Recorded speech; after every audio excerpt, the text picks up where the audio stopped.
Hello dear students, आज हम अपना मैथमेटिक्स के लिए फॉर्मूला बुक रेडी करेंगे बेटा, which you know is must needed and you must have it, है ना।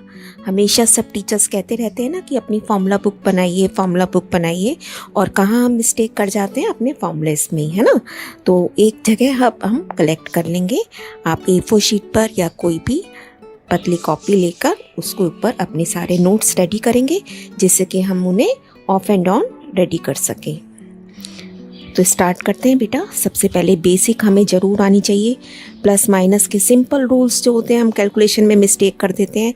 दोनों टर्म्स अगर आपकी सेम साइन की हैं तो हमेशा प्लस करते हैं। माइनस माइनस है तो भी हम प्लस कर लेंगे संख्याओं को, और अगर अपोजिट साइंस की हैं तो आप माइनस करेंगे। और आंसर में हमेशा जो भी टर्म का साइन बड़ी टर्म की संख्या है उसी का साइन आता है।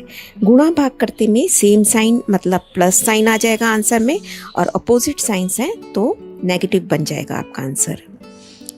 उसके बाद डिविजिबिलिटी रूल आपको ज़रूर आने चाहिए कि 2 के लिए क्या पहचान होती है कि यूनिट डिजिट आपका इवन नंबर होना चाहिए।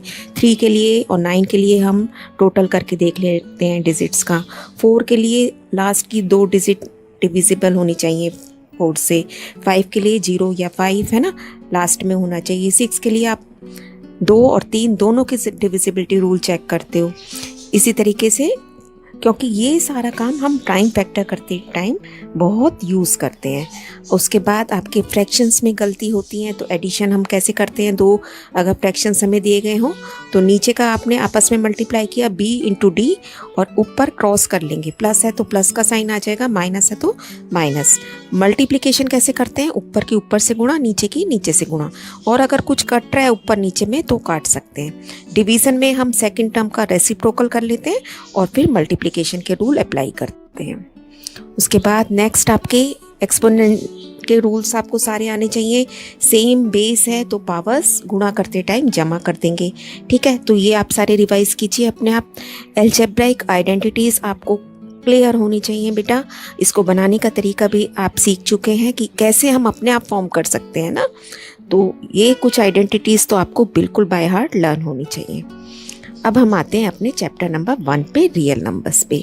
तो फर्स्ट फॉर्मूला जो इसमें हम करते हैं, product of 2 numbers is equal to LCM into HCF, और this formula is applicable for only 2 numbers, है ना।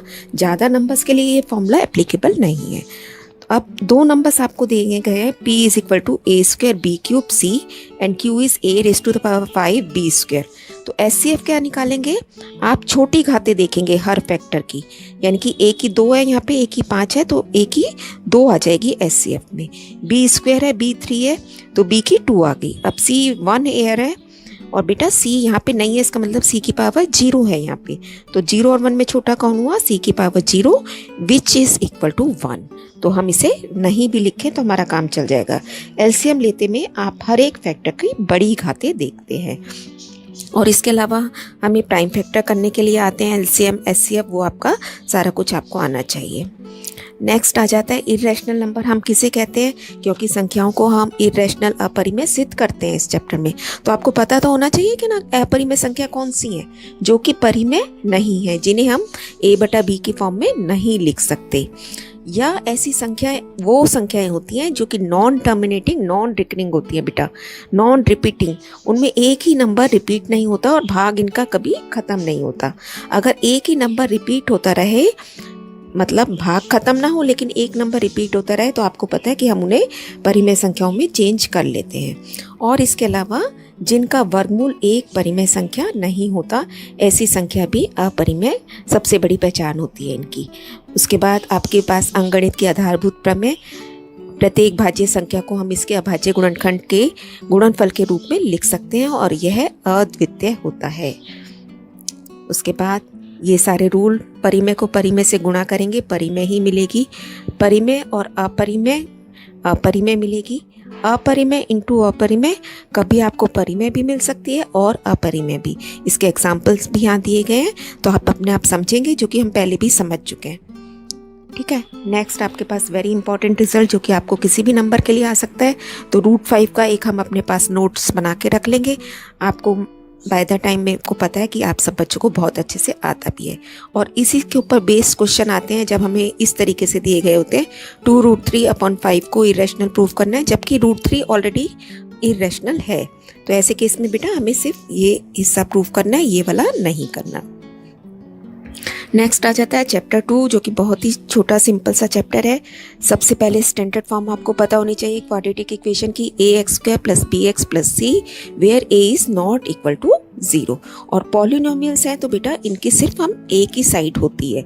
इक्वेशंस अगर होती हैं तो उसकी लेफ्ट हैंड साइड और राइट हैंड साइड दोनों होती हैं, लेकिन जब पॉलिनोमियल होता है तो इसकी सिर्फ एक ही साइड होती है, where a is not equal to 0, क्योंकि अगर a 0 हो गया तो ये द्विघात बचेगा ही नहीं। इसमें अब आपको सम ऑफ जीरोस का फॉर्मूला याद होना चाहिए, -b/a और product of zero c/a।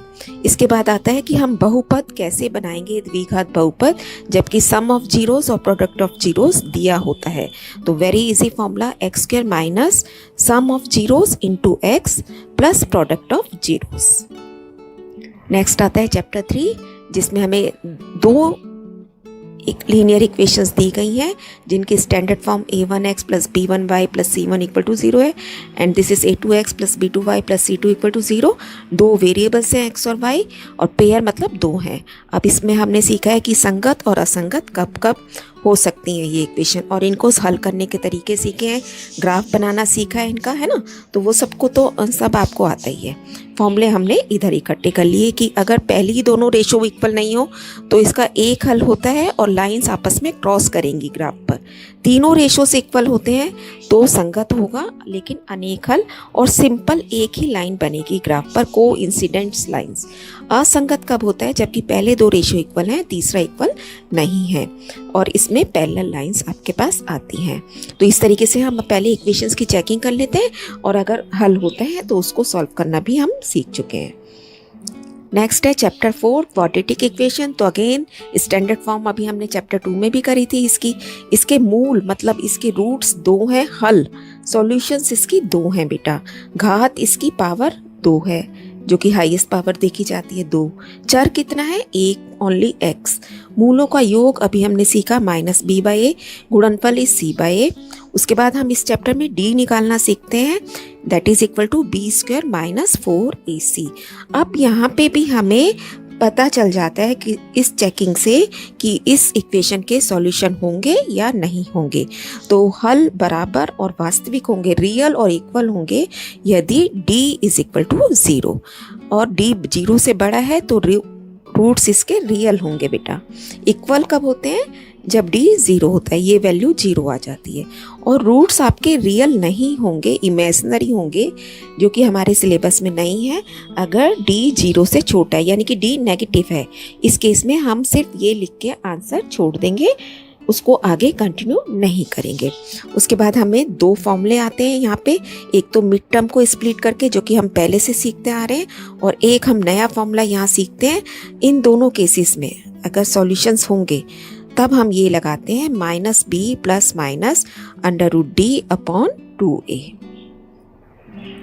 Next आता है हमारे पास चैप्टर 5, अर्थमेटिक प्रोग्रेशन, जिसमें एक निश्चित d से सारे नंबर्स आपस में बढ़ते रहते हैं, है ना।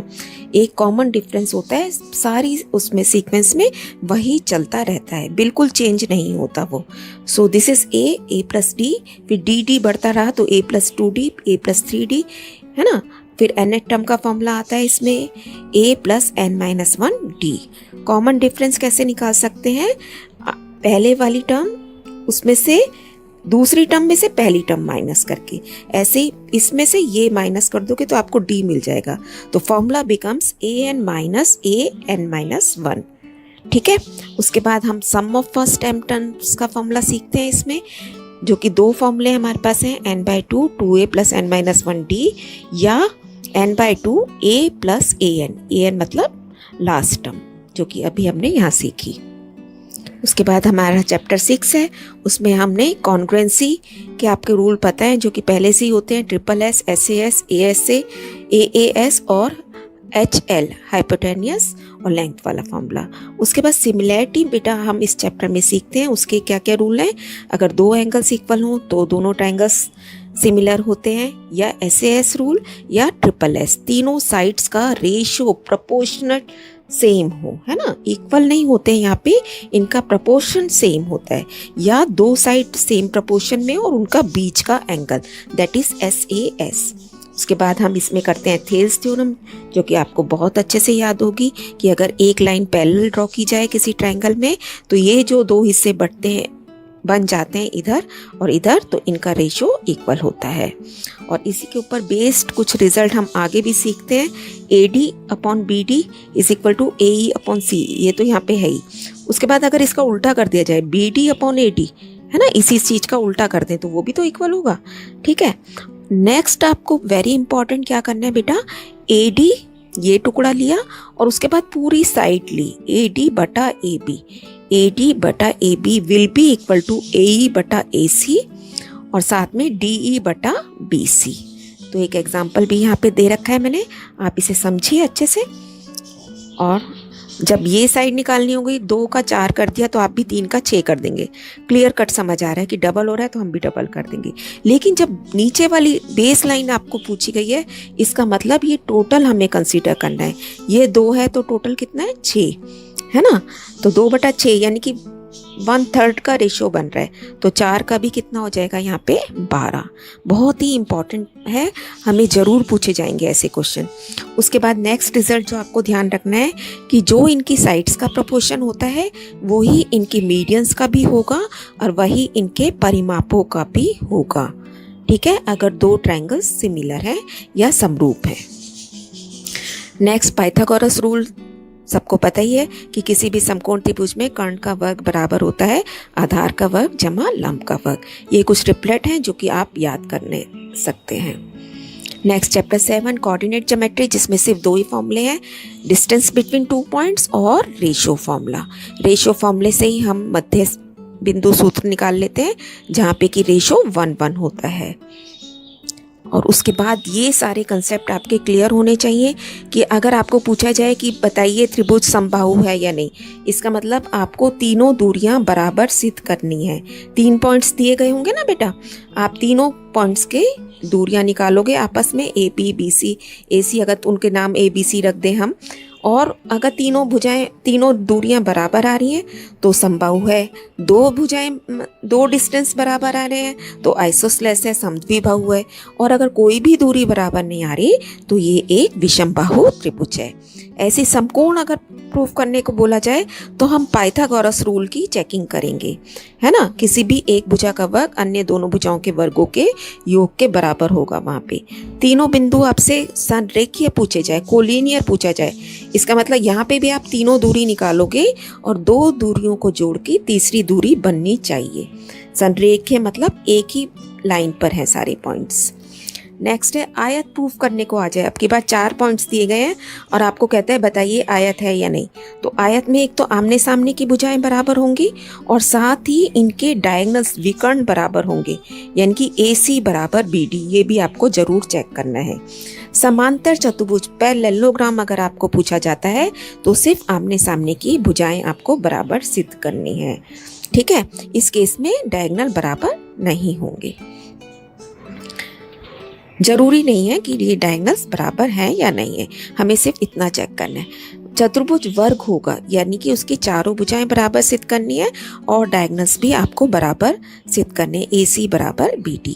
सम चतुर्भुज रोम्बस आप प्रूफ करने को मांगता है आपसे, तो इसका मतलब इसकी चारों भुजाएं बराबर हैं, यहाँ पे डायगोनल्स की कंडीशन नहीं है। नेक्स्ट है वेरी इंपॉर्टेंट रिजल्ट, जरूर आता है ऐसा क्वेश्चन कि पैरेललोग्राम के हमें 3 पॉइंट्स दिए गए या चौथा पॉइंट एक मिसिंग है, वो निकालिए। तो क्या कंडीशन हम रूल अप्लाई करते हैं, diagonals of a parallelogram bisect at 1 point, इसके विकर्ण एक दूसरे को एक बिंदु पर समद्विभाजित करते हैं। नेक्स्ट आता है एक्स अक्ष पर कोई बिंदु है और वो किसी लाइन को काट रहा है, तो हम क्या बिंदु मानेंगे, x0। ऐसे y एक्सिस पर कोई बिंदु हमें देता है तो हम उसको क्या मानेंगे, 0y।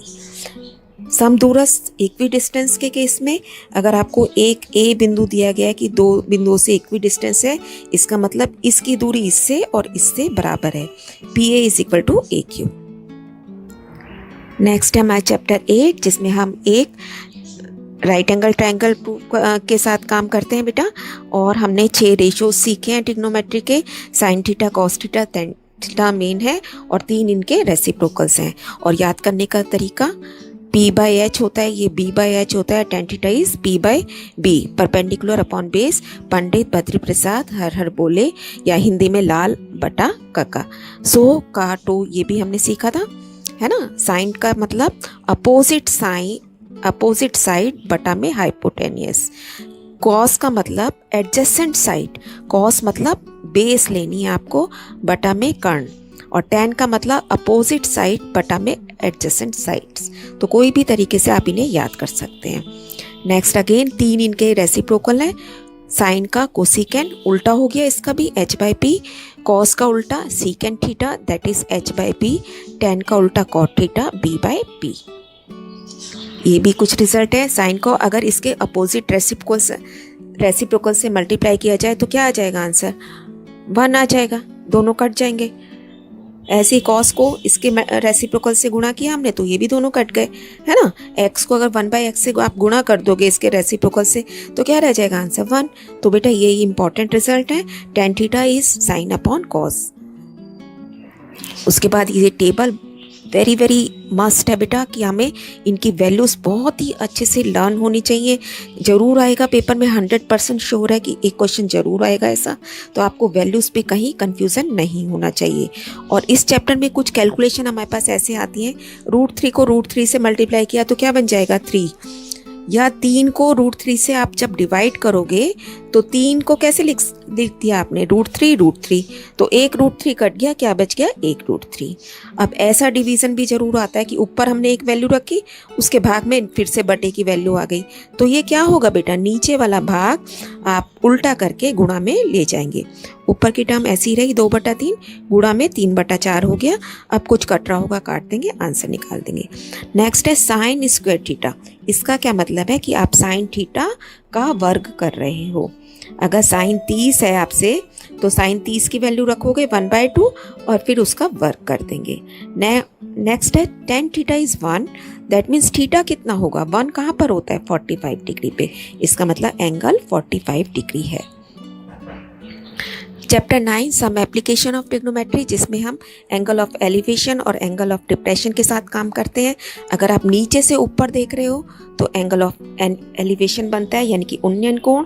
और अगर आप ऊपर खड़े हो, आप नीचे देख रहे हो, है ना, तो एंगल ऑफ डिप्रेशन। डिप्रेशन का मतलब ही होता है बेटा नीचे की तरफ, एलिवेशन ऊपर, डिप्रेशन आप डाउनवर्ड्स जा रहे हो। इसमें हमें फिगर इस तरीके से बनानी होती है, एक इमेजिनरी लाइन ड्रॉ करके एंगल आप ऐसे बनाओगे और साथ में ही वो एंगल नीचे आ जाएगा। एट लास्ट हमें सेम ऐसे ही मिलता है, लेकिन फिगर जरूर ऐसे ड्रॉ करनी है। चैप्टर 10 में हम 2 थ्योरम्स करते हैं। त्रिज्या और स्पर्शरेखाएं परस्पर लंब होती हैं। ये त्रिज्या है, ये स्पर्शरेखा टेंजेंट है, जो कि आपस में 90 डिग्री का कोण बनाती हैं। सेकंड है किसी बाहरी बिंदु से वृत्त पर खींची गई स्पर्शरेखाओं की लंबाइयां समान होती हैं। That means PA is equal to PP। ये थ्योरम हमें प्रूफ के साथ याद करनी है। कुछ इंपॉर्टेंट रिजल्ट हैं जो कि हम 9th क्लास में कर चुके हैं, तो इनको भी हमें पता होना चाहिए कि जैसे angle in a semi circle हमेशा 90 डिग्री का होता है, या एंगल सेंटर पे जो बन रहा है वो बाकी हिस्से में बने कोण का दुगना होता है। यानी कि कोण अगर यहाँ पे बन रहा है और यहाँ पे 30 डिग्री का कोण है तो यहाँ पे 60 का बनेगा बेटा। नेक्स्ट है चक्रीय चतुर्भुज के सम्मुख कोण संपूरक होते हैं। चक्रीय चतुर्भुज जिसके चारों शीर्ष वर्टिसेस एक सर्कल के अंदर हों, है ना, और उसकी बाउंड्री पर हो, तो इसके जो आमने सामने के कोण हैं ये दोनों मिला के 180 डिग्री होंगे। नेक्स्ट आ जाता है चैप्टर 12, क्योंकि चैप्टर 11 डिलीटेड है। इसमें हम फॉर्मूले सीखते हैं। एरिया ऑफ माइनर सेक्टर, जो कि 2 त्रिज्याओं के बीच में बना हुआ है छोटा हिस्सा, वो माइनर सेक्टर, और जो इधर वाला देखा जाए तो ये बड़ा सेक्टर है ना, मेजर सेक्टर। इसका फॉर्मूला थीटा, इस हिस्से का क्षेत्रफल क्या होगा? θ/360 इंटू πr²। ऐसी इसको बड़े वाले को अगर निकालना हो तो इसको हम इसमें से एंगल अब की बार 360 माइनस थीटा कर देंगे इंटू πr²। लघु वृत्तखंड जो कि एक जीवा द्वारा बनाया गया होता है, जीवा ये वाला, ये जीवा, इसकी कॉर्ड खींची आपने, इसका फॉर्मूला आप ऐसे के ऐसे लर्न कर लेंगे। नेक्स्ट बेटा इसी चैप्टर में हम लेंथ ऑफ आर्क निकालना सीखते हैं। लेंथ ऑफ आर्क, चाप की लंबाई कौन सी है, यानी कि ये चाप ए पी बी या बी पी ए। अब पूरे चाप की, पूरे इसके बाउंड्री की हमें पता है 2 पाई आर होता है, तो सिर्फ इसी हिस्से का छोटे से टुकड़े का पूछा जाए तो फॉर्मूला हम यूज़ करेंगे theta upon 360 into 2 pi r. Next हमारे पास आ जाता है chapter 13 surface areas and volumes, जिसमें आपको सारी यूनिट्स जरूर बाय हार्ट लर्न होनी चाहिए। आपको ये इसका फॉर्मूला भी देखिए, king Henry died by drinking cold milk, यानी कि किलो सबसे बड़ा 1000, फिर हेक्टो इससे 10 कम, फिर डेका, फिर 10, फिर बेस आपकी यूनिट होती है जो कि मीटर, ग्राम या लीटर में होती है, फिर डेसी, फिर सेंटी और सबसे छोटा मिली।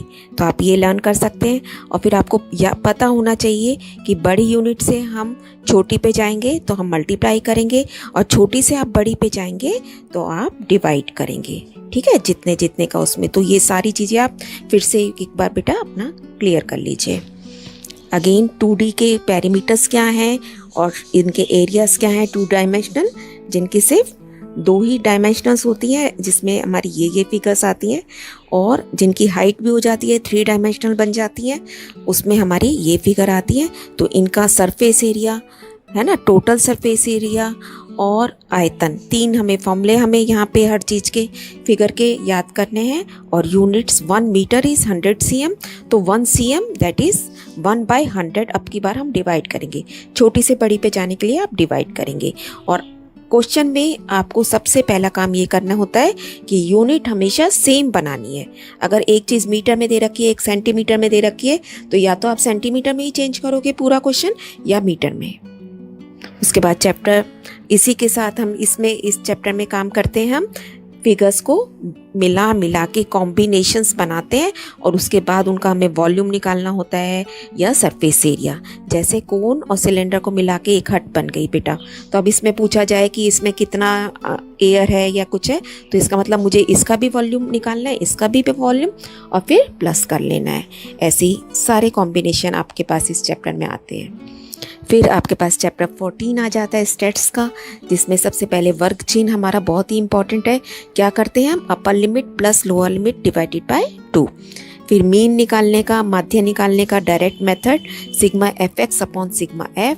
फिर दूसरा मेथड हमने करना है इसमें एज्यूम मीन मेथड, जिसमें एक एज्यूम कर लेते हैं a plus sigma fi di divided by sigma fi, जहाँ पे d x में से a माइनस करके निकलता है। उसके बाद हम करते हैं इसमें मीडियन, माध्यक। तो फॉर्मूले आपको क्लियर होने चाहिए कि CF कहाँ, ये CF कौन सी है, जो कि आपकी माध्यक वर्ग है उससे पहले वाली है ना। तो L कौन सा है, उसकी निम्न सीमा। H क्या है, वर्गों का अंतर। तो बेटा यही कंफ्यूजन होता है, और सारी कैलकुलेशन आपको अच्छे से आनी चाहिए। पहले ये L बिल्कुल अलग है, इस चीज़ को हम पहले सारा सॉल्व करके फिर बाद में L को प्लस करेंगे, या L को हम पहले दूसरी साइड ले जाते हैं अगर कुछ यहाँ पे दिया गया होता है तो। उसके बाद आता है बहुलक, जिसमें हमारे F1, F0 और F2 में हमें कन्फ्यूज़न होता है। F1 क्या होता है, बहुलक वर्ग की अपनी बारंबारता, F0 उससे पहले वाले की, F2 उसके बाद वाले की, L लोअर लिमिट और H उन दोनों का वर्गों का अंतर है ना, upper limit minus lower limit. उसके बाद एक ये फॉर्मूला है, mode is equal to 3 median minus 2 mean, ये भी हमसे पूछा जा सकता है। लास्ट इज प्रोबेबिलिटी, जिसमें क्या फॉर्मूला है, favourable outcomes divided by total outcomes. अगर P प्रोबेबिलिटी आपकी 1 है तो ये सर्टेन इवेंट है, अगर 0 है ये इसका मतलब इम्पॉसिबल इवेंट है, जो कि कभी होगा ही नहीं। और प्रोबेबिलिटी हमेशा 0 और 1 के बीच में लाई करती है। ठीक है, ये कभी ना 0 से कम होती है ना 1 से ज़्यादा होती है। और यहाँ पे कुछ आपको बेटा फिर से मैंने रिवीजन के लिए एक नोट्स बना के तैयार कर दिया। अगर 15 से 30 तक टोटल कार्ड्स हैं, इसका मतलब टोटल कार्ड्स आप कैसे निकालोगे, दोनों लिमिट्स को माइनस कर दो, +1। अगर तक बोला गया है, तक में आप +1 कर देंगे। अगर बीच में बोला गया है तो आप -1 कर देंगे। उसके बाद अभाज्य संख्याओं में हम ना 1 को किसी में भी नहीं मानते, ना भाज्य में ना अभाज्य में। जो जो हमारी गलतियां होने के मेन चांसेस रहते हैं वो आप यहाँ क्लियर कर सकते हैं। अब जब 2 डाइस इकट्ठे फेंकी जाती हैं तो हमारे पास टोटल 36 चॉइसेस होती हैं। इस तरीके के आपके पास क्वेश्चन हो सकते हैं। और हमारे पास कार्ड्स का आता है क्वेश्चन। फेस कार्ड कौन से होते हैं? 12, जिसमें हम J, Q और K कहते हैं। 4 तरीके के कार्ड्स होते हैं। 4 हर लाइन में 13 कार्ड होते हैं, है ना। 1 से लेकर 10 तक सिंपल और उसके बाद 3 फेस कार्ड। तो टोटल 12 फेस कार्ड हो गए। उसके बाद प्रोबेबिलिटी आपको आती है निकालनी। सो दिस इज ऑल बेटा। All the very very best to all of you. Lots of blessing and love.